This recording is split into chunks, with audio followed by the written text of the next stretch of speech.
Yeah, I mean, the delivery room they're like, okay, we're ready. Everybody get ready. And this nurse comes in and she's like, oh my gosh, it's Trent Green. It's Trent. Like, it went all about him. And I'm getting ready to start pushing to have my baby. Ready, we're like at that moment. Yeah, me and Julie lady came out. walks I'm in. like, you get her out of here. There's Just Something About Kansas City is brought to you by the generosity of our friends with the Haverty family, the Illig family, the Kearney Warnell Foundation, UMB Bank trustee, the Sherman family, the Cockrell family, Kansas City Orthopedic Institute, Don and Mary Doherty, and the Bergman family.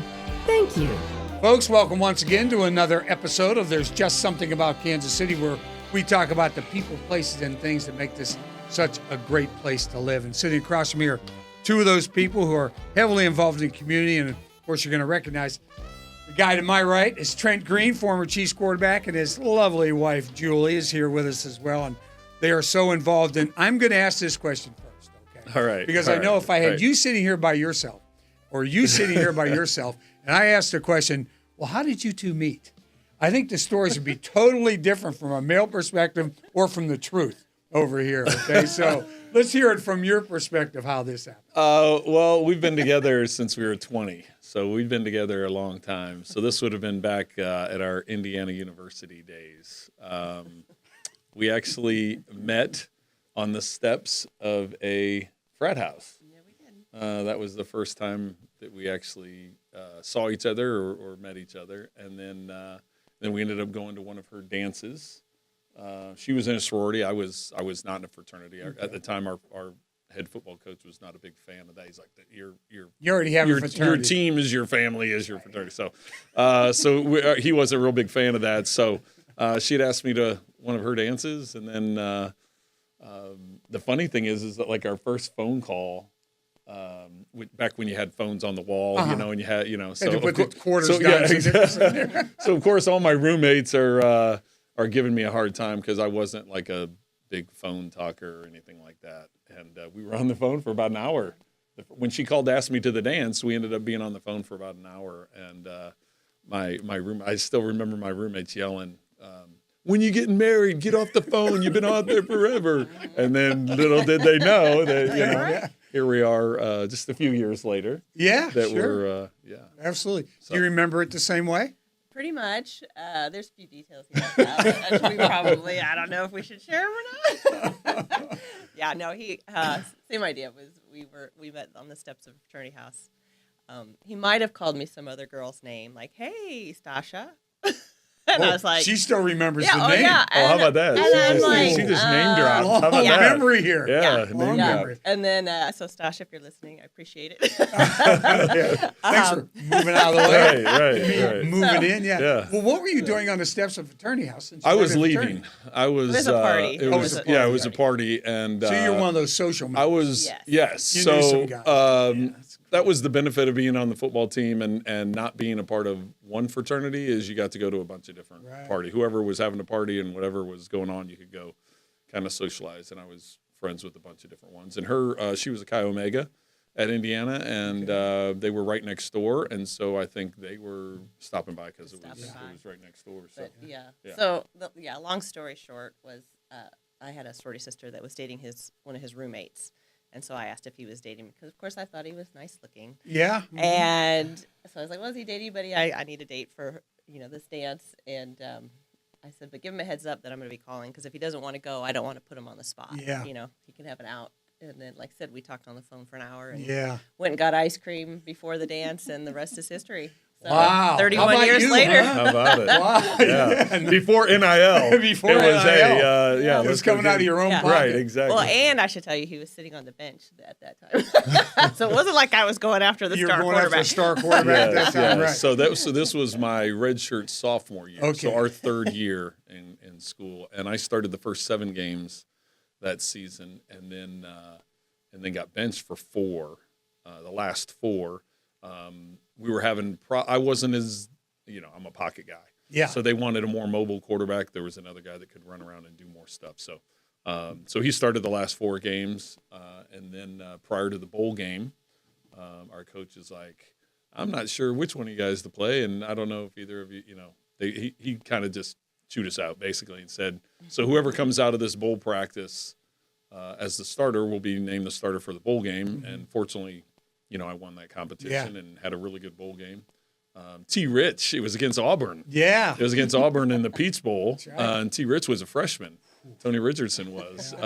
He was a freshman. I don't know how much he played. I think he said he played on some special teams. Yeah, because freshmen in your day, I think in my day, freshmen couldn't play college football at all. Yeah. And they changed the rules. So, the freshmen played. So Auburn ended up beating us in the final seconds of the fourth quarter. Yeah. You remember all that. Oh, yeah. Sure he does. Well, I scored to take the lead, for us to take the lead with, I don't know, a minute left or something. Then they marched down. Oh, wow. So anyway, it still hangs with me. Yeah. The things like that have a tendency to do it. Let's talk a little bit about backgrounds here.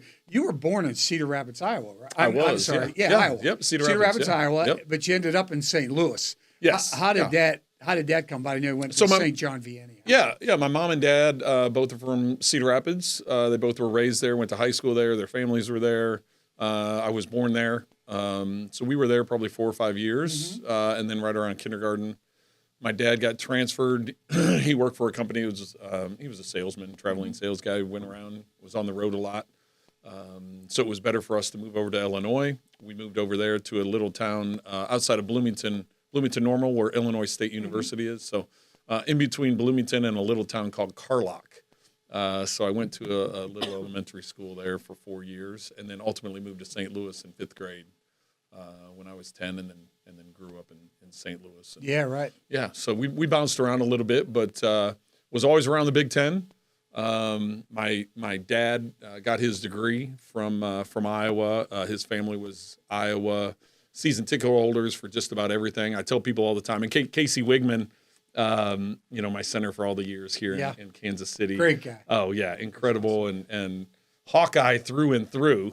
So I always give him a hard time because I try and out trivia him about Iowa because we both kind of grew up that way. So I went to a lot of Iowa football games, basketball games, wrestling, Lute Olson basketball camps, George Raveling basketball camps, Hayden Fry when he got there as head football coach went to some of the football camps.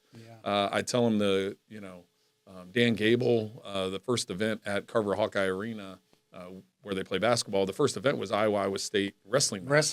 Was a dual meet. So I was there. I mean, it was just there's a long list there. Kirk Ferentz, who's now the head coach at Iowa, he recruited my high school. He was the offensive line coach under Hayden, and he recruited my high school, and they were recruiting me, but then ultimately didn't have enough scholarships, or they had too many quarterbacks on scholarship at the time. So fortunately for me, fortunately for us, I ended up I wanted to stay in the Big Ten. Bill Mallory was building a great program at Indiana, and ended up at IU. Had a great business school.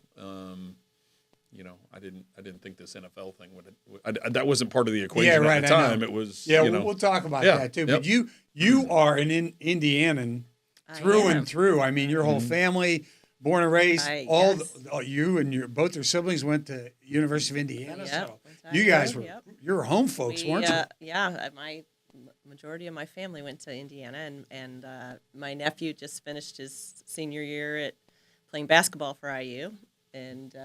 Oh wow! Yeah, I've got my daughter's 2 kids are still at IU, so they've got your sister. My sister. My sister's 2 kids have a son and a daughter that are at IU that are younger too. So we still have all the IU connections, and we go back. But we went back for quite a few basketball games this year to watch him play, so that was fun. Yeah, I'll bet that was fun. So. And the other thing was, it sort of just known you're going. Like, did you have any aspirations? Yeah, you know what? Or one of the siblings to break away and go, I'm not going to Iowa. I'm going to go to Illinois. I'm going to go to. Well, all of us. I mean, we were all. I'm not going to go to Indiana. We were all Indiana Hoosier diehard fans. I mean, we grew up.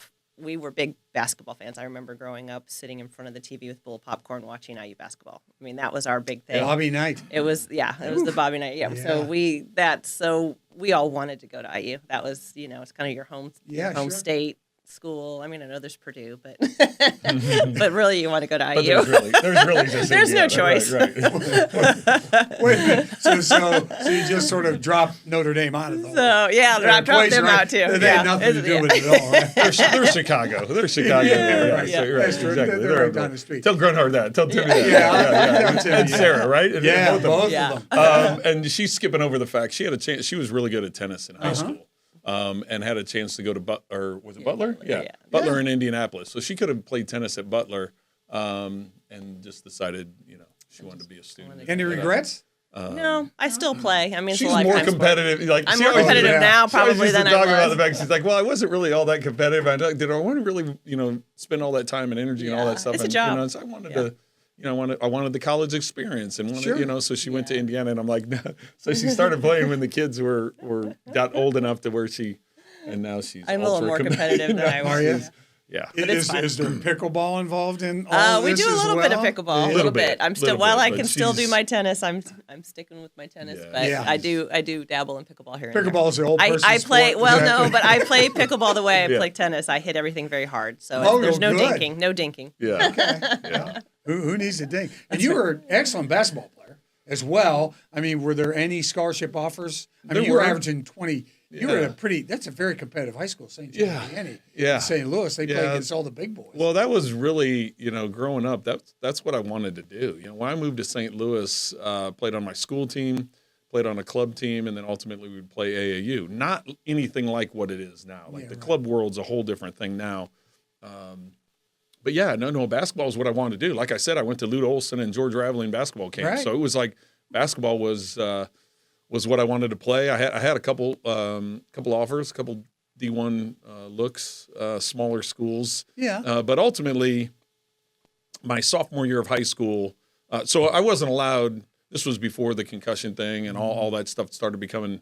But my parents were always pretty adamant upon you're not playing tackle football until you're in 7th grade. That was just their Grown, thing. more Yes, mature. Yes, your body, what for whatever reason, that's just what they said. My older brother started playing. Troy, he's 2 years older. He started playing in 7th grade. When I got to 7th grade, I wasn't particularly. I was like, I like basketball. They're like, well, you're gonna give football a try. And your dad was a football player. Yes, Right, yeah, there's yeah. the other He was a reason. football player, And so a good they're- one, Yeah, by the and way, so they're so- like, they're like, well, we're gonna try football. And so my first year, I went out, and because I was one of the bigger kids, I actually started at left tackle. So I was a left tackle, and here's the weird That part. would have gotten me out of football immediately. Here's the weird part. I started at left tackle and at free safety, which is just like, Oh, back in the day, you couldn't use your hands. So I had these big forearm pads, and I'm back there playing safety with these giant forearm pads. So anyway, so that first year was tackle and safety. The second year was wide receiver and safety. And then about halfway through that 8th grade year, the quarterback got hurt, broke his collarbone. And my dad and brother went to the coach and said, you got to play him at quarterback. And he's like, well, we don't have any other quarterbacks. And they're like, well, he throws to his brother every day and he can throw. And they're like, well, he doesn't play. We've never seen him. And so I give credit. You've heard this story, I'm sure. I give credit to my dad and my brother all the time because they're the ones that kind of forced the coach's hand and said, just try him. Like, you don't have any other quarterbacks, just try him. Yeah. And then when I got to practice, they're like, hey, Trent and anybody else that wants to try out for quarterback because we need to find a quarterback. I was like, wait, I'm a receiver. I don't want to play. And they're like, no, you're playing. And then once I started playing, I fell in love with it and didn't want to play anything else. You don't want to play basketball anymore. Well, not at that point. At that point, I was still a basketball guy. It was my sophomore year of high school, my brother's senior year. I was fortunate enough to start in football my sophomore year, and I was also fortunate enough to start in basketball my sophomore year on varsity. So I got to play with my brother, and that was the only time we ever played competitively together. So that was. I still tell people. I said that was my favorite year because we got to play together. I mean, it's however many years I played. He went on to play in college as well, but that's when I realized I need to take this football thing more seriously because after my sophomore year, like I said, I had a couple smaller D1s that were interested, but I had a lot of D1 football schools. And I was like, wait a second. I've got all these schools that are going to pay for my education because that was an important part for us and the way I was brought up. So it was, So I focused more of my attention. Instead of going to basketball camps, I started going to football camps. Yeah. Yeah. And so how big of a decision was it to go to Indiana for you? Oh, it was huge. Okay. Yeah, it was huge. At the time. And who was number 2? Was it Iowa? No. It was Notre Dame. Run hard. Did you hear that? I know. Second place, pal. So here's the crazy. I had a crazy recruiting experience. It was it really came down.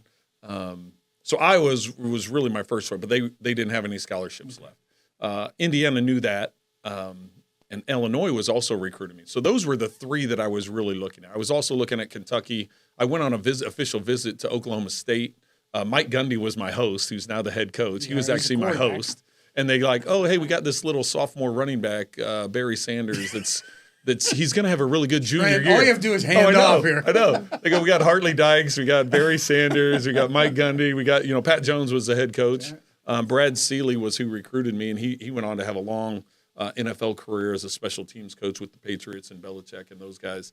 But anyway, so I took an official visit to Oklahoma State. I took an official visit to Rice because Rice had a great business school. And like I said, I was more focused on the business school than the football part was important, but like I said, Making it to the NFL is a totally different yes. story. So I looked at all those. Well, then Iowa didn't have a scholarship. Illinois, Mike White was there at the time. Jeff George, all those guys, but they ended up getting on probation. Right. And so Mike White called me. I was supposed to go. I was on my trip at Indiana. I said, well, let me take this visit to Illinois, and then I'll make my decision. Mike White called me on which of course Mike and I over the years, because Mike was on Dick Vermeil's staff. So Mike and I shared this story many times over the years. He called and said, hey, unfortunately I'm going to have to step down. That's part of the investigation. We're going to go on probation, but the school still wants to offer you a scholarship. And I said, well, you can take my name off the list. I said, it's, that's not going to happen. The next day, Notre Dame was at school, and they wanted me to take an official visit, and they were recruiting two guys. They were recruiting two other quarterbacks. They're like, so don't be offended that you're number 3. Tony Saka, who ended up going to Penn State, Rob Johnson's older brother, ended up going to UCLA, ultimately transferred to Michigan State. But those are the two guys they were recruiting. And then there's like, so don't be upset. You're number, that kind of thing. So I was like, well, it is Notre Dame. I need to at least listen, right? And at least go take a visit and that kind of thing. So I agreed to take a visit. The next day, the head coach at Indiana, Bill Mallory, the next day he's in the office. Back when he's at the football offices, and he's like, what? You said it was between us and Illinois. Illinois, you like, dude, and now you're going to Notre, so it was like, and I said, Coach, I just have to go listen. I go, it's Notre Dame. I've got to at least listen to it. So yeah, but I ultimately. Well, no, you don't, Trent. You really don't have to. Oh yeah, right. So he was not happy, but he was, 2 weeks later when he came back down, and because everything was done face to face. Then it was a whole different thing than the Zooms and all the stuff. And when you think about it, look how different your life. I know. I mean, look at you make those decisions about your life. Oh yeah. Going, you get to this fork in the road. Yeah. And you go, which way am I going? Right. And then I think you look back on it, and I don't think you have any what ifs. I don't think either one of you have any what ifs about where you went. So now he's playing football in Indiana, and you're dating him, and it's going great. And I'm on the bench, remember? He was on the bench. You're on the bench. And on our first date, getting ice cream, he told me he was going to transfer. Oh, really? So I'm like, wow, okay, nice to know because you. I was on the bench. Yeah, sure. The 7 games I started, we were. I'm giving all the little nuggets. I know. I was like, okay, I guess we're going down this rabbit hole. Yeah. She's paid. This is payback. I'm really glad I brought her along. Yeah. Got in here. Okay. So first 7 games, we were 4-2-1. We'd beaten one of our rivals in Kentucky. We tied Ohio State. That was the tie. And then our we had a really bad loss to Michigan, where I got sacked like 6-7 times. And Michigan was really good at the time. And so they ended up benching me because they're like, well, we need somebody more mobile to get away from the pass. I'm like, I'm 4-2. I mean, how? And we were like in second place in the Big. We were like second place in the Big Ten. It's like, so I was at that point. I was really upset, and I'm like, this is not, And we kind of started. So the offense was funneling more with this other quarterback, was funneling more to like an option veer kind of rollout kind of which wasn't what I did. Yeah. So I was upset. So when she met me in that 1 month window, I was like, went and got ice cream. Yeah. And he told me he hey, that ice cream? That's the last ice cream. That's right. I'm getting out of here. I'm out of here. Yeah. So where were you thinking about going? You think about recontacting? Florida State. Oh, okay. So Florida State had recruited me in high school. All right. And Charlie Ward was there at the time.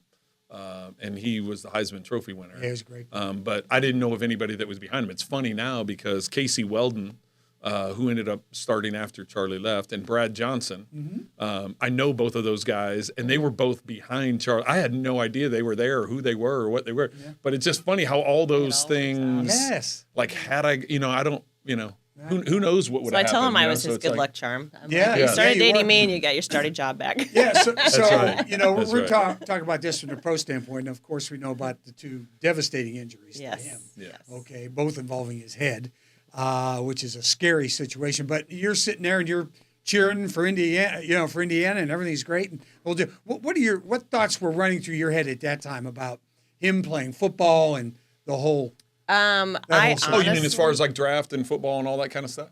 Or are you just No, I'm just talking about just being being. Well, I loved it. Her girlfriend, girlfriend. Oh, we had so much fun. I mean, I would sit with his. It was funny because her parents had season tickets, so she had been going to games. I mean, Forever, they had season tickets for football and basketball. Yeah, so they had been, Yeah, we were more basketball people, but yeah, right. But we've made that clear. So Indiana wasn't much of a football school anyway, so don't worry about it. That's right. Yeah. So I actually had to kind of learn football when I started dating him because you obviously know what you see, but I didn't know a first down, what but I didn't know a lot of the details, the intricacies, and especially when he's going through during practice and during the week about what he's trying to prepare for. Yeah, I'm very busy, but so I had a lot to learn, but we had a great time. His family would all come in. And we'd all sit all sit together in the stands and cheer. And then he had a house with a bunch of guys, and we'd have tailgates or big parties afterwards. And we did tailgates beforehand, and it was. My parents were professional. Her parents were professional. Yeah. Oh, were they? Yes, they were professional. You ended up with the perfect NFL team. Yeah, they had like organized. Okay, who's bringing what. They went a little early for me, but. Yes. Was it the 3 hours before kickoff? So I'd meet up with them later. Yeah.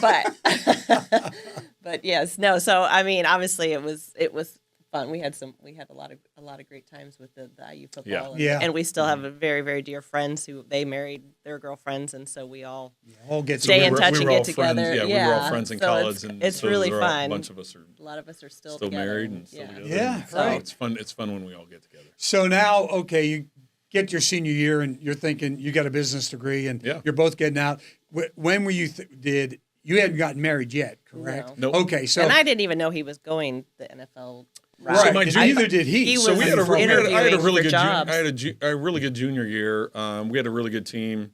We played well. The team did everything else. So there were some high expectations going into senior year or my fifth year, and then it didn't go as well. For me or the team, we had graduated a bunch of guys, and for a lot of different reasons, it didn't go that well. So I didn't know like what my draft prospects were going to be, or if, I knew teams were interested because they were coming in and working me out. I got invited to the combine. I went to the Blue-Gray game. I went to the Senior Bowl, and like I said, the combine. So I knew I was part of the mix, but it wasn't like there wasn't a lot of confidence there. So. I had bought a suit and was doing interviews because the business school will set up interviews for you. Like if you go through now it's called the Kelly School of Business, but at the time it was just the IU Business School. And so part of the program was setting up. So I was doing interviews with companies trying to line up a job. Sure. Because I didn't know. Julie was an education major, high school teacher. She had done her student teaching. We got engaged on spring break of our senior year. Which was prior to the draft, and so we thought, okay, if this is the end of it, we got to have jobs and lives and roll with the flow. Just roll with the flow, right? So we didn't know. Yeah, so you get picked eighth round. Eighth round, 222nd pick. Yes, in the draft in San Diego at that time, where the Chargers were, right? And what are your thoughts at that point? Are you thinking? Well, I might be Tom Brady-esque. I'm getting. Tom was like in grade school. Yeah, I know he was. That was. Yeah, I know. Yeah, so it was. When you look back on it, I know it was. So the weird thing is the draft experience at the time. ESPN was the only one to cover. There was no NFL Network. Right. ESPN covered it. Was a 2-day thing, Friday, Saturday, or I think even a Saturday, Sunday. They didn't air the whole draft. Right. They aired like the second half of the draft. It was just by ticker on the bottom. Right. Yeah, they sent us a thing. I can remember. The whole whatever. Mm-hmm. So we were getting near the end of the draft, and it looked like, I'd been called by some teams, or my agent had been talking to some teams from the 5th round, the 6th round, and whatever. It didn't happen. And so we're getting to the end of the round, and we're starting to line up calls with teams about if I'm going undrafted, they want free agent visits, and okay, who's going to offer what, and so at that time, well, then all of a sudden I'm talking to my agent, and I go, and I saw my name. I happened to look up to the TV in the basement, and I look up and I go, I just saw my name, and my agent's like, what are you talking about? Nobody called me, and I go, I'm telling you, I just saw my name on the ticket. And he's like, well, who drafted you? I go, I don't know, because that was in front of my name. And so now I gotta it was a 222nd pick, and there's only 224. Right. And so now it's back to number 1. I go, I got to sit here and wait for 222 picks to see who, but nobody called. Well, fortunately, by the time that rolled around, we had gotten a phone call. He had gotten a phone call. Yeah. We're like, we have no idea. I was just drafted. We just don't know by who. And then we both got calls, and we found out it was San Diego. Yeah. And at first you're thinking, San Diego, not bad. Get out of the Midwest Winters, and this looks pretty good here. That was a fun time. Well, and they were a good team. That was in '92. That was when they started off 0-4, and as the Chiefs know, Stan Humphries came in. They traded for him and went on a great run. They had Junior Seau and Leslie O'Neal and Burt Grossman. Yeah. They had a bunch of players on defense, and the offense was coming around, and so we thought we were going to a good situation. Yeah, and ended up not being such a good situation in San Diego. I mean, as far as longevity. Longevity. Yep. Yeah, but you did your thing there. You got cut. Yeah, eventually. So I was there a year, which we loved that. We lived in a little apartment, and the funny thing is TJ, our oldest, Northwestern played in a bowl game out in San Diego. Holiday Bowl, right? Yeah, Holiday Bowl. Yeah, Holiday Bowl. And so we stuck around for a couple days afterwards, and we took all the kids. We're like, hey, we're going to drive by. We went and found it. We went and found it. However I remembered it, I'm like, I think it's back in, and we found it. And the kids, and it was this little 2-bedroom apartment, like underneath the freeway in Mission Valley, which is, if you remember, the old stadium was right on Mission Valley. Right there. And of course, that's all been built up since the 20-some years that in between. I'm surprised the apartment building's still there. Yeah. And so we did like a picture like up in front of with the we didn't go up into the place, but we did like a little picture. So it was so to show the kids, they're like, "What you did? What you lived under this?" And, it's like the kids have no idea how good they have it, do they? Oh yeah. So we were just there a year. We enjoyed our time there, and unfortunately it was too short. We were engaged prior to the season, prior to the draft, and then at the end of the season, we got married that February. We just picked the first. I said, okay, there's a chance the Chargers could go to the Super Bowl, so let's pick the first weekend after the Super Bowl, and we'll get married there. So we got married that February in Indiana. Yeah. Right. So how do you ask you? How do you ask me? We were on spring break, and so my parents had a timeshare in Sanibel, and so we drove all the way to Sanibel. He didn't do it at Captiva at the Monkey Duck. No, but we did. We take a picture there. We celebrated Monkey Duck. We did celebrate there. Monkey Duck. Yeah. So we were watching. It was the NCAA tournament basketball. So IU was in the Final Four. Was in the Final Four. So we had. That was not part of it. Just so happened they made it to the Final Four. Yeah. Oh yeah. Okay. They don't make Final Four. Right. Forget it. You're out. So we ended up. He and my dad. So I had coordinated with her parents. I had coordinated with her mom. Yeah. So they knew. Ring I type, had no ring idea. size, no idea. diamond, all that kind of stuff. So they had because the we old had video never camera. Really, We never really talked about it. Yeah. We just say, when we grow old together. But we never really talked about getting married. Yeah. So I was completely surprised. But I coordinated with her dad because I had wanted it on video. Oh, okay, good. So we could the big camcorder. So he was doing it the week leading up to it. He'd be like, "So, what was your special part of the day today?" Like that. So that when he pulled it out when he was going to propose, I wouldn't have any. I know. He's good. He's good. So her dad and I, we're like, okay, let's start like a daily log. So it isn't weird that we pull out the video camera. Let's, day one, what was your favorite part of the day? Yeah. How was the beach? That kind of stuff. Yeah, so it was just all fun. When I asked, it was like day 3, maybe 3 or 4, something like that. So it was, we had been there for a few days, so it didn't seem weird that he's like, oh, hey, let's do the daily log. We got halftime of the game. Let's see. Yeah, so he did it at halftime of the IU basketball. Did you go out to the beach? Nope, we did it right in the condo. I was just at that condo. My parents still have this timeshare. Oh, gosh, and I was awesome. just there, and I'm like, this is the exact couch we There it is. Yeah. Yeah. So it's kind of fun. Yeah. Yeah. Yeah, that was great. Okay, so now you're moving on in your career.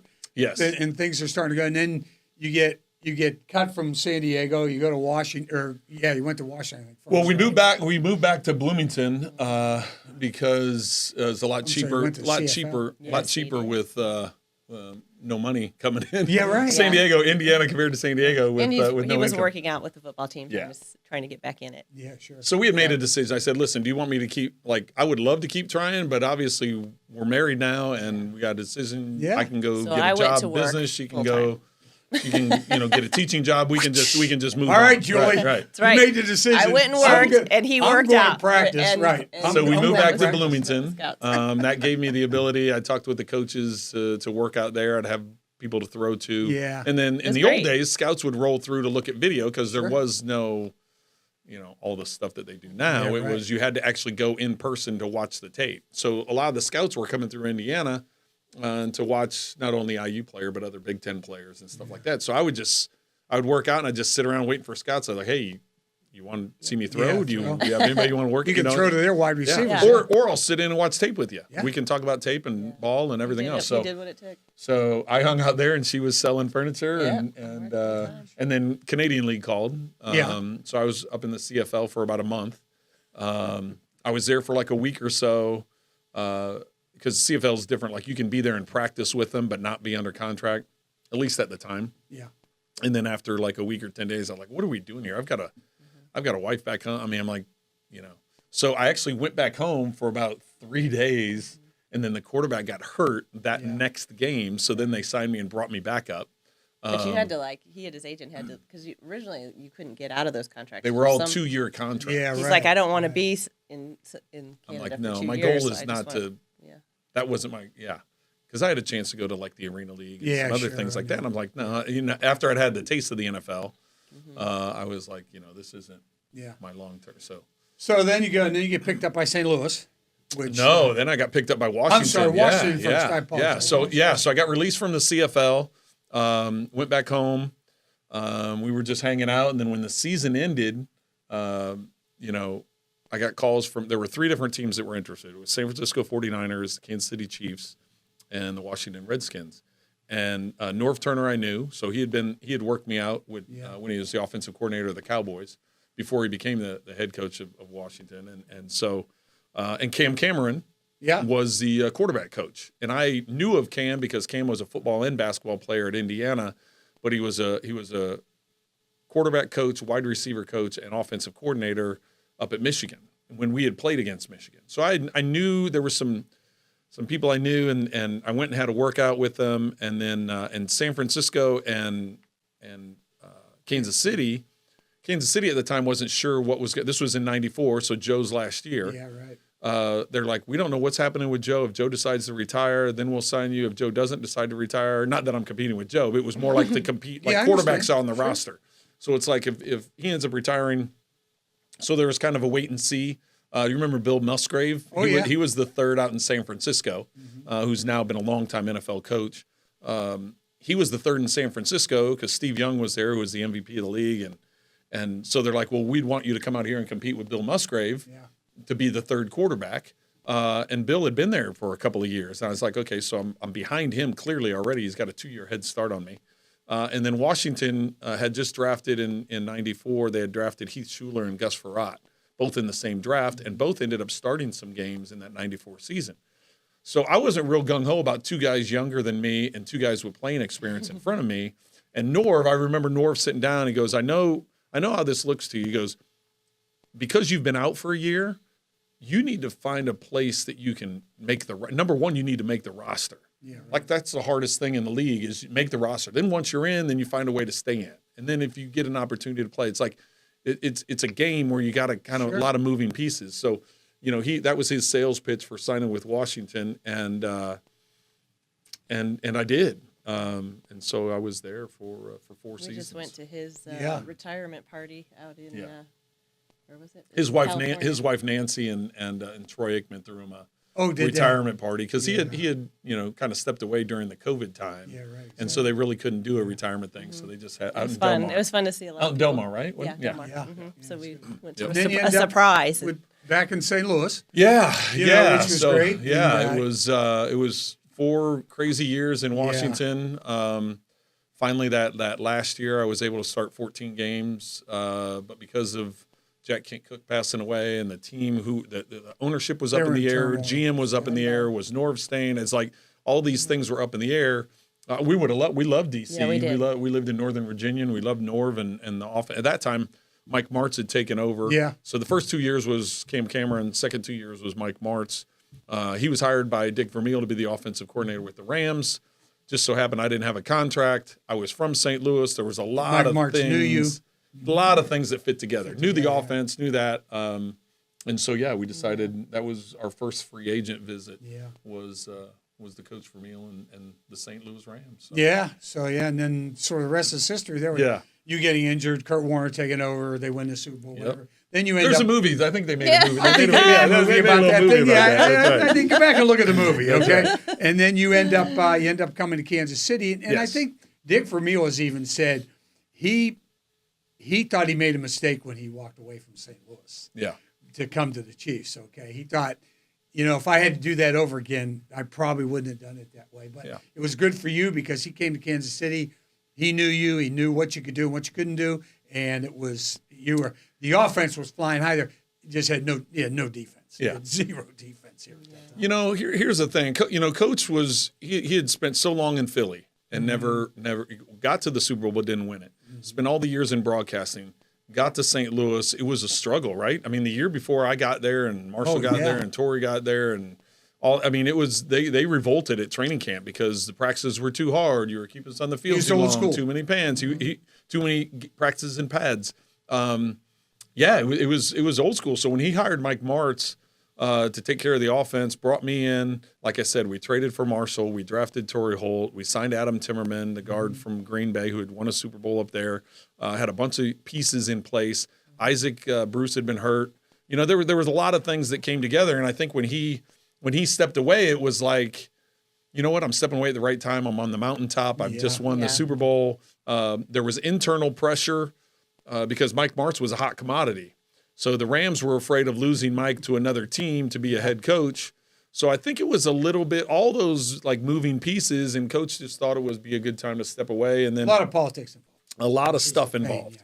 And then that year away, he realized how much he missed it. And of course, his good friend Carl Peterson got in his ear. And, he did. Carl had tried hiring him before. Yeah, he did. In fact, he said when he hired him, he said this guy wanted. Even before prior Marty. To Marty. I felt bad for Marty. This guy really didn't want Marty. So the timing worked out. And the old adage that, you can't lose your job to injury. Well, that's bogus. That's. So there's exceptions. Yeah. There's when the guy that replaces you wins the MVP, wins the Super Bowl and wins Super Bowl MVP. So I went to You ain't getting your job. I went to Martz. I went to Jay Zigmont, who was, helping run the team. John Shaw was the team president. Charlie Army was the GM. All those. And I said, listen, this is an extenuating set of circumstances. I understand what's going on. I'm not going to be a problem for you guys. You guys signed me to be the starter. I know that's not realistic with what just happened in the 99 season. All I can ask is I'm now turning 30, and I've spent all my career trying to become a starter, and I finally got to be a starter, and then I get hurt.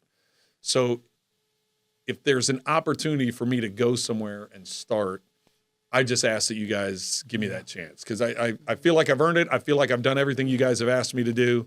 It didn't work out in the 2000 season. I ultimately had 3 surgeries in the 99 season. I knew I needed a 4th surgery, which drew into question the trade to Kansas City because I had just had a 4th surgery in February after that season. So fortunately, they put the pieces together and made the trade happen for the 2001 draft. And you're at home during all this, figuring out where we moving next. I got to get another home here. I got these kids sitting here.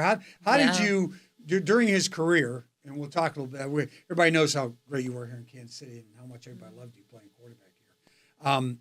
How much was that a juggle for you and for the kids? So at the Rams, when he blew his knee out, I was very pregnant.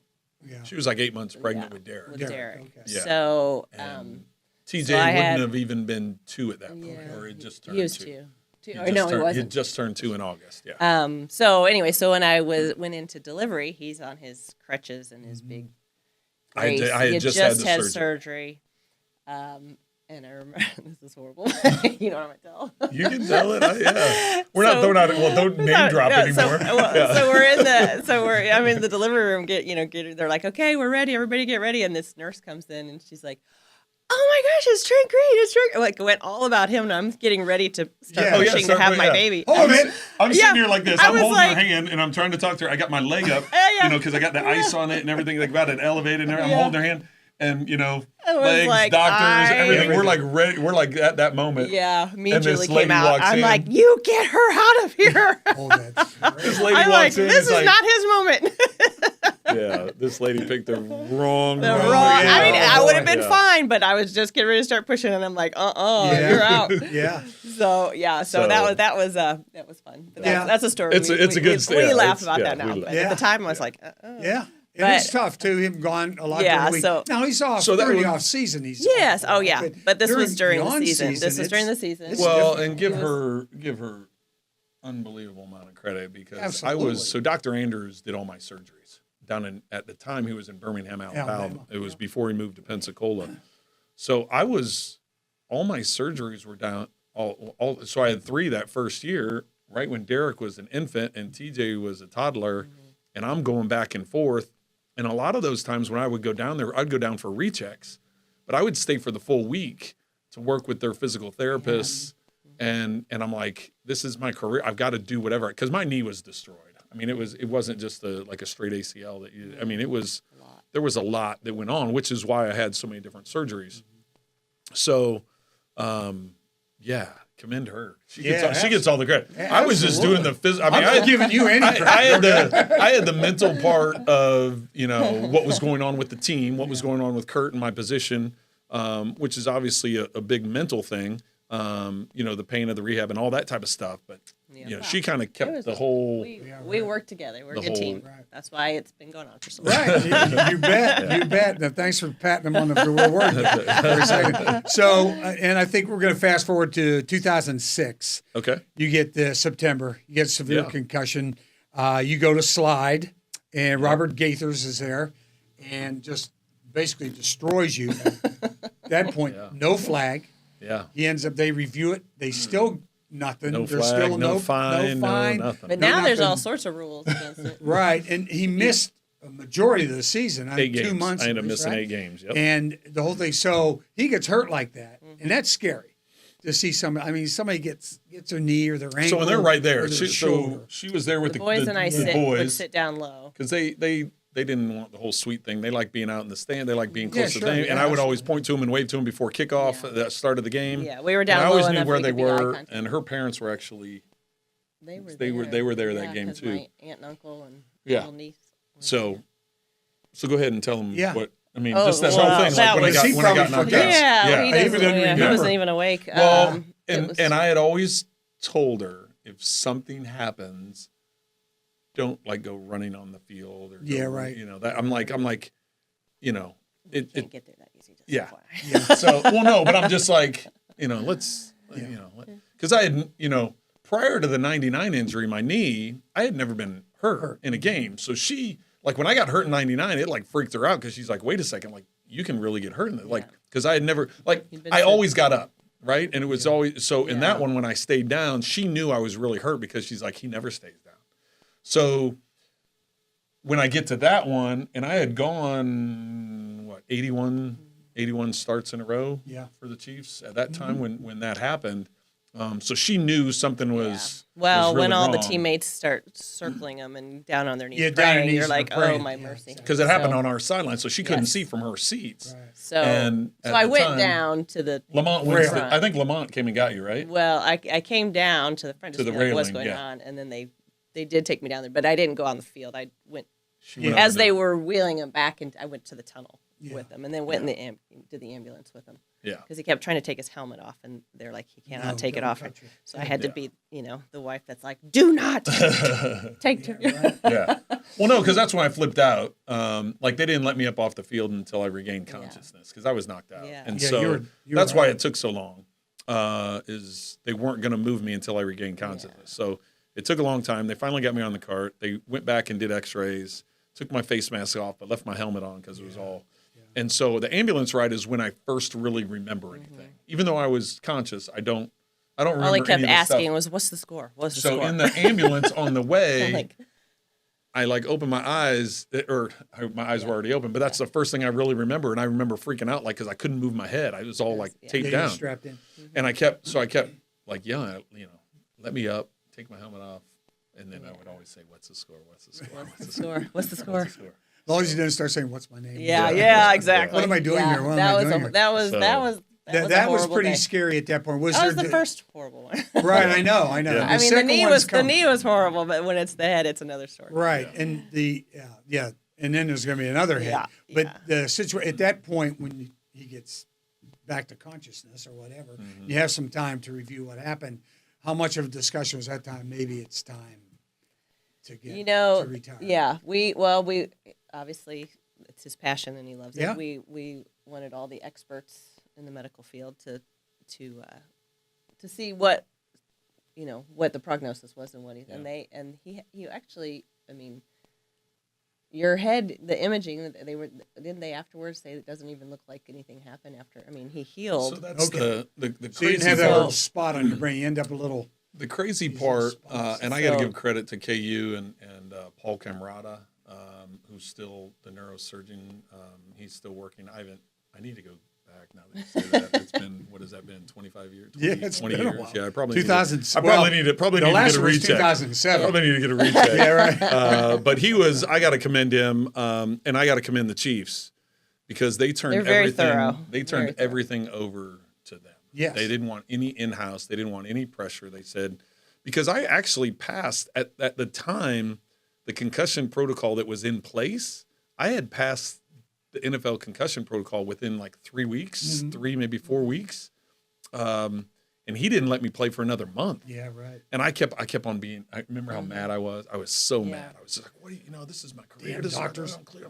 And fortunately, KU at the time had some imaging that a lot of other hospitals didn't have, and Dr. Camerata had the ability to look at it, and he was saying, "Listen, I'm not going to clear you until I'm 100% sure." Sure. So I give all the credit in the world to them. At the time, being a competitor and wanting to get back on the field, Oh, yeah. I wanted to be back. But because of that, they waited another month, Yeah, sure. and then Then you played. and then Yeah. yep, I came back. And So, then I mean, the they next did. season, 2007, you try to throw a block on Yeah. 315-pound Travis Johnson. Yes. And you end up getting kneed in the head. And, Yeah.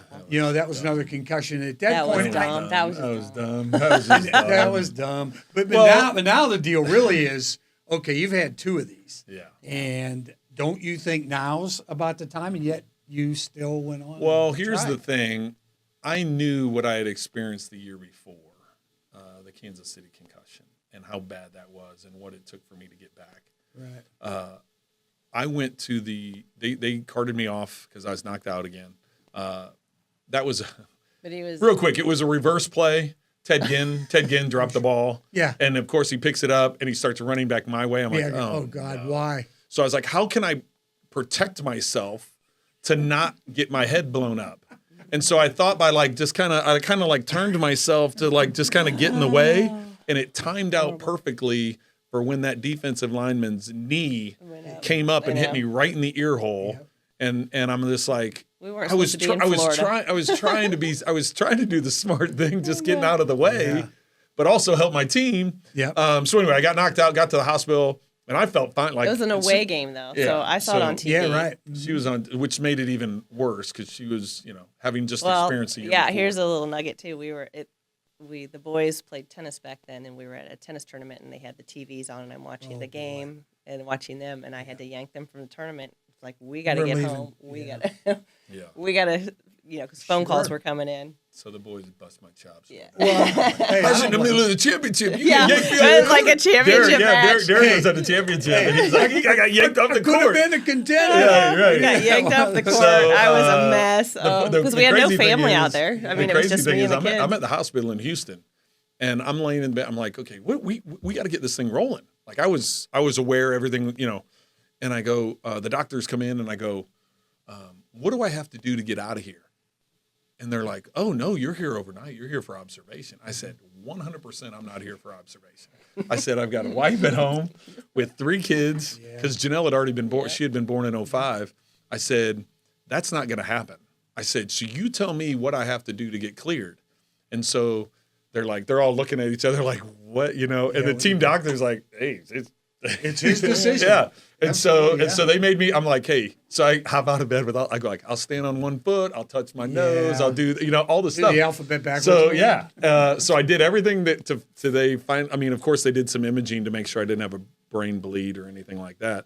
But once I passed all the stuff, I ended up getting back on the team plane. Hey, not that hard. Right. So anyway, I get back to get on the team plane, and all the guys are like, "What the? How are you even?" So I said, "Well, I got to get home because I know." Yeah, sure. Yeah. So the next day, the Dolphins ended up putting me on IR, Yeah, sure. which meant I was done for the year because now IR is different. But at the You time, ended up, you came back to St. Louis, but it wasn't. Not, and then you. yeah, but I the thing about that is I told him I was not happy with him at all. I've now had numerous Dolphins games, and some of the medical staff is the same. Cam Cameron was the head coach at the time, and I've thanked him numerous times. I'm like, listen, at the time I was upset, once again, being a competitor, wanted to play, all those things. But I appreciate the fact that they put me on IR just to protect me, and protect my long term. Yeah, there's no decision there.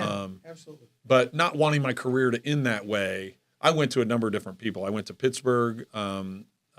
There's a number of doctors there that are involved in the concussion protocol through the NFL Players Association. I went to Boston, BU, and their medical staff. I got cleared by They're the 3. ones who are doing the CTE stuff. Yes. So I went and got cleared by like 3 of the most and I came back to Paul, to Dr. Camerata here in town, and I got evaluated by all of them. It's like, if we're all on the same page here, I want to keep playing because I don't want this to end the way that it ended. Every player wants to go out and leave on their terms. Everybody Super Bowl ring. Everybody wants to walk away, Just won a Super Bowl. Yeah, I'm retired. I'm done. Yeah. It's just not realistic for 99.9% of players, really. So once I got clearance, I said, well, I want to play again, and this time I went as a backup to St. Louis in 2008. Yeah, right. And that's why it was time. And since that time, your broadcast career has taken off, and you're doing a terrific job there. Before we get done, though, I want to talk about the Ronald McDonald House and how involved you two have been. We have the book here with Marnie Schneider and Julie Green wrote this. Okay, real quick before we jump into that. When my career ended in 2007 or 2008, and I said, hey, I'm going to be done playing. We did a family vote. I wanted everybody to have a family vote. We could have stayed in St. Louis. I grew up in St. Louis. We had a great house, great neighborhood. Her family was in Indiana. We still had our house here in Kansas City, and we'd been in Florida for a year. So I was like, anywhere, where's there? You write down where you want like this next chapter of our family to take place. So I said, you're doing it by secret ballot because I don't want the pressure of the older brothers. Of course, you everybody's handwriting, too. Yeah. Go ahead. Yeah. And so we did a secret ballot, and all 5 of us wrote down Kansas City. Oh, wow. Yeah. See, that's part of there's just something. Yeah. And that's why I wanted to get that in Kansas City. before. Yes. And so that's why we moved back to Kansas City. Yeah. We had said, we all said we wanted to come back to Kansas City. We all said, Julie and I had talked, and I said, we could easily disappear. But where could we make the most impact in the community? And having started here for 6 years, We're here a long time. We had an impact on the community when we were here as a player, but in that post-career phase, that would in our eyes that would be a slap in God's face, right? To say just disappear, not use the gifts that the platform and what he had given us. So that was important for us as well. Even though we all wanted to come back to Kansas City, we also felt, it was God was calling us to come back here and not just disappear. I mean, a lot of guys. I mean, you can, if you wanted to, you could we could go away somewhere else and and nobody really know who Well, I was. the hat and I sunglasses didn't have to and do you the were gone. media thing. I could have Yeah, just right. went and found something else to do and just kind of blended in. And Right. we just felt like, God was calling us back here. Not only the family deciding it, but then, a God thing, right? That, Right, absolutely. Come make an impact in the community. And so Yeah. that's how we'd been involved with Ronald McDonald House Charities for a long time. We'd been involved with Children's Mercy Hospital for a long time. Julie, with her background in education, we wanted to, we actually had a scholarship program for a number of years. That didn't go as well as what we had hoped. It was just we had some kids that started off in school and then they would get dragged out of education because their families needed them to work or their families were in just issues that were going on. And we're like, okay, this isn't having the impact. So we partnered with Phoenix Family to start some reading labs with low-income families and so those still exist. Yeah. But our long-term relationship has been with Ronald McDonald House, and that's how Julie and Marnie got together because of that relationship and Marnie's involvement, obviously, with her family and Ronald McDonald House Charities. Sorry to jump in. No, I just want to you're get all totally that in fine. Yeah, right. before we got That's back. fine. before we No, got back. And why Ronald McDonald House? So There was just a natural flow to that? Every team we've been on, we've been involved with the Ronald McDonald House. So Okay. Well, I shouldn't say that. We didn't in San Diego. We didn't, but it started with the We're there Redskins. too short. Yeah, So- quick. The Redskins. They would do rally around the Redskins, big fundraiser for Ronald McDonald House. We built a new house there.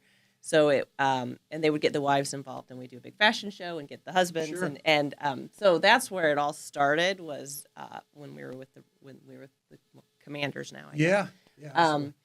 So and then everywhere we went, we just kind of it's such a great concept. Yeah, it is. A home away from home for families with terminally ill children or even adults, like you said. Yeah, absolutely. I was just going to say, my brother, Yeah. who is 84 years Yeah. old, he is staying in I Ronald know, McDonald and I love House that. as we speak in Jacksonville, Florida, because my niece is getting Yeah. heart surgery. I mean, it's definitely So, and I always thought it was for Right, little kids right. because you do Children's Mercy, and Right. you just automatically you think about the children, and they're in there. And for that's the long periods majority of time. people, right? Because it's I think it is the it's to majority serve of the people and families, kids, right? But it is for older adults too, which I don't Right. think people really yeah. understand. So we've been very involved with them. Yeah. Just ever since we've been here with Kansas City, for sure, we've been Yeah.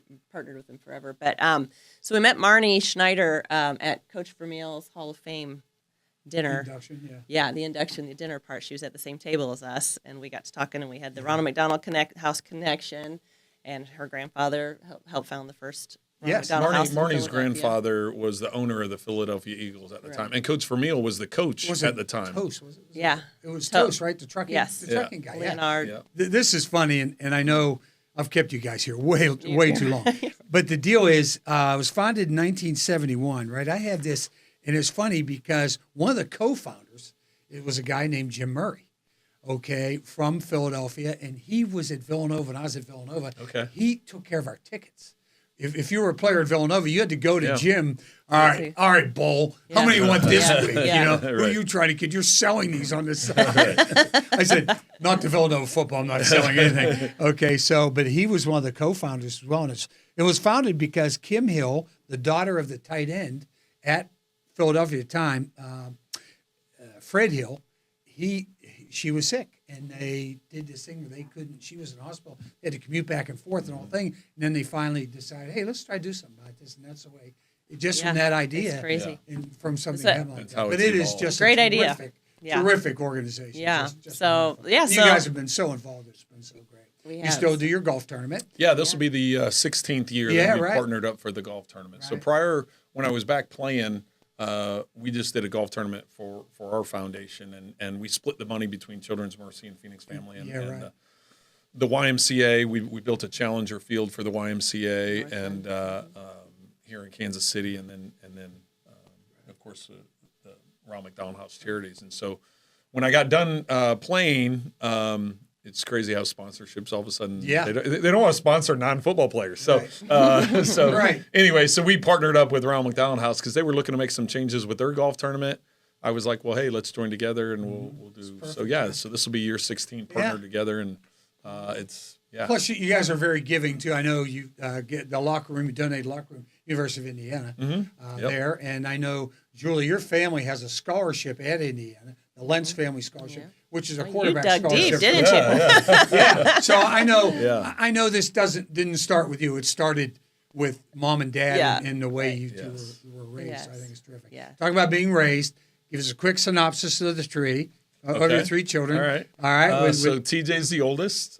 He's 27 now. Just moved to Kansas City, back to Just Kansas moved City. to Kansas City this past weekend, past Easter weekend. weekend. Awesome. Because- his fiance just got engaged in January. Yeah. And she's a member of She's the. a defender for the Current. KC Current, Yeah. Kayla And Sharples. She got a goal And last she got a match. goal. She got a There you goal, go. yeah. Okay. Her It's first goal exciting. with the Current. Yeah. Okay.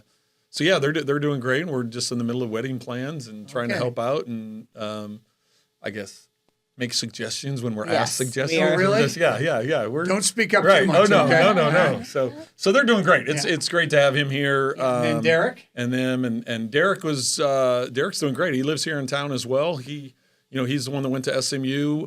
He fortunately got to play after college. He went to Italy and played for a season. Went to France and played for a season. And then finished off in Sweden for about a month and a half. So And it got us to get over there. Yeah, we hadn't it got done us any to of it. travel. We Yeah. had done none of that, I and had we never got been to. to Italy, France, Sweden, I know. Spain. It was any so of that much stuff. fun. You had no time. Yeah, and their So season was we in thank the him spring. for doing that. 'cause Yeah. we Yeah, got their to- season was in the spring, so we would juggle the trips around Spring our break. daughters' volleyball Yeah, right. and spring break Janelle. and school and everything, and so yeah. So he's but in he's been town back here, now too. for Derek's here and he's working for. He's working for Creative Planning. Creative so Planning, Yeah. which is- So he's he's back working with, in their new sports division with Lawrence Tynes. Lawrence Tynes, which is that's yeah, terrific. it's yeah. great. And then Janelle is finishing up her freshman year at the University of Cincinnati. She's a volleyball player. She's a volleyball player. D1 and, scholarship. Good for her. yeah, The so- schedule just came out for this season. March 12, so We're going to be at KU and K-State. yeah, instead of KU having and to go to- K-State came to Cincinnati last year, but there was no home and home. It was because there's so many teams. There's only certain ones, but So they're- we did see with KU and K-State will be here, so Yeah, we're she's excited easier to for have us. some close. Yeah, right. Yeah. Plus, you get to go back to see her there, and she stayed in the Big 12. Yes. Yes. Okay, which Yep. was good. That was Helpful. probably part of her Helpful, yes. thinking. Right. Yeah, even though she didn't want to go to KU or K-State. Well, no, not that she didn't want to, but it just Yeah. worked out. I know, it just worked. I understand. Yeah. how There's this only works, so many okay? spots for centers. Well, Especially setters, yeah. Setters yeah, is a yeah, you bet. Well, I can't thank you both enough for coming. Yeah. in. I'm so Yes. glad you came. I know Yes. you don't do this a whole It's lot. not my forte, and he but- does it all the time. Since she's so- name dropping all, it's like I don't know. I I don't throw know how many nuggets more out. she's going to do, Frank. I don't know. This may be her last one. There's some nuggets out here. I and don't there. know. I just might have her in. Right. Okay, I'll right, leave you right. out of this thing. Yeah. But thank you so much, both of you, for all you do for Kansas City and the way you have just embraced this community, even though neither one of you are from here originally. And again, that's why we say there's just something about Kansas City. Definitely. Yeah, I God bless decided you. your little saying, there's just something about Kansas City. You need to do a little carrot and put something special about Kansas City. Because there is something special about Kansas City. We love it here. It's been our She's an family education home. major. She's not a marketing major. No, How about no. that? She just came up with that. But yeah. there is something special about Kansas City. I'm you know? going to tell Sarah about that, my wife. Just a little red carrot. Yes, I think that's Yeah. a great idea. Ben, you heard that, didn't you? Okay, buddy. Hey, thanks so much. Yes. I really Oh, appreciate yeah. it. Yeah. Love you both. Oh, You're thanks just for having great us. and continued success with you. Keep the up all your kids, great work, Frank. The weddings and Yes. the whole deal. Yeah. And we'll see you at the golf tournament, right? You'll Okay, see me yes. at the golf That's tournament. right. That's Absolutely. right. No fudging this year. I'm staying with your golf tournament. Okay. We'll talk about that at a different time. But folks, that's another reason. They are two reasons. There's just something about Kansas City. There's Just Something About Kansas City is a registered 501c3 nonprofit organization with the mission of documenting the stories that have built our city to inspire and educate generations to come. Our work is being made possible by the generous support of local partners like you. You can help us share these stories by becoming a sponsor today. Visit somethingaboutKC.org to learn more.